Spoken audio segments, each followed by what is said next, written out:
নমস্কাৰ আৰু স্বাগতম জনাইছোঁ মই এষ্ট্ৰলজাৰ জ্যোতিষৰত্ন বিকে শাস্ত্ৰীয়ে দেৱগুৰু এষ্ট্ৰলজিলৈ। আজি 2024 চনৰ ফেব্ৰুৱাৰী মাহৰ 15 তাৰিখ বাৰ বৃহস্পতিবাৰ আৰু অসমীয়া ফাগুন মাহৰ 2 তাৰিখ।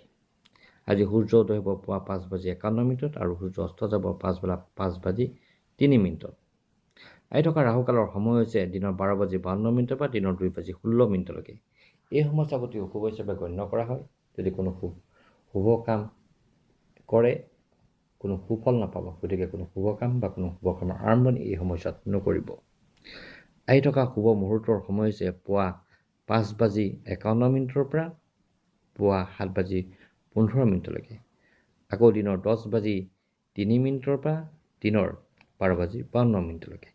আকৌ পাছবেলা 3:40 পৰা পাছবেলা 8:15। এই সময়ছোৱাক যথেষ্ট শুভ হিচাপে গণ্য কৰা হয়।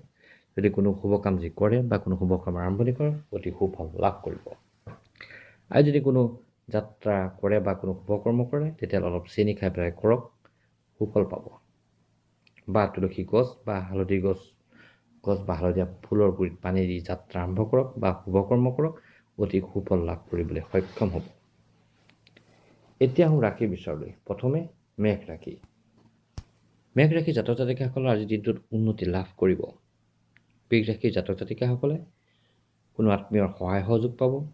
মিথুন ৰাশিৰ জাতক জাতিকাসকলৰ মনত আনন্দৰ ভাৱ আহিব। কৰ্কট ৰাশিৰ জাতক জাতিকাসকলে দিনটো সুন্দৰভাৱে অতিবাহিত কৰিবলৈ সক্ষম হ'ব বন্ধুবৰ্গৰ সহায়ত। সিংহ ৰাশিৰ জাতক জাতিকাসকলে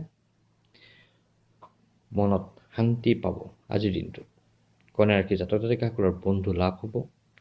তুলা ৰাশিৰ জাতক জাতিকাসকলৰ ব্যয় বৃদ্ধি দেখা যায়। বৃশ্চিক ৰাশিৰ জাতক জাতিকাসকলে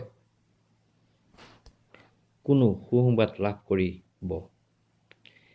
ধনু ৰাশিৰ জাতক জাতিকাসকলে প্ৰাপ্য লাভ কৰিব। মকৰ ৰাশিৰ জাতক জাতিকাসকলৰ সম্পদ লাভৰ যোগ দেখা যায়। কুম্ভ ৰাশিৰ জাতক জাতিকাসকলৰ উপাৰ্জন বৃদ্ধি পাব আজিৰ দিনটোত। মীন ৰাশিৰ জাতক জাতিকাসকলৰ দূৰভ্ৰমণৰ যোগ দেখা যায়। সকলোকে ধন্যবাদ জনাই আজি ভিডিঅ'টো ইয়াতে সামৰিছোঁ।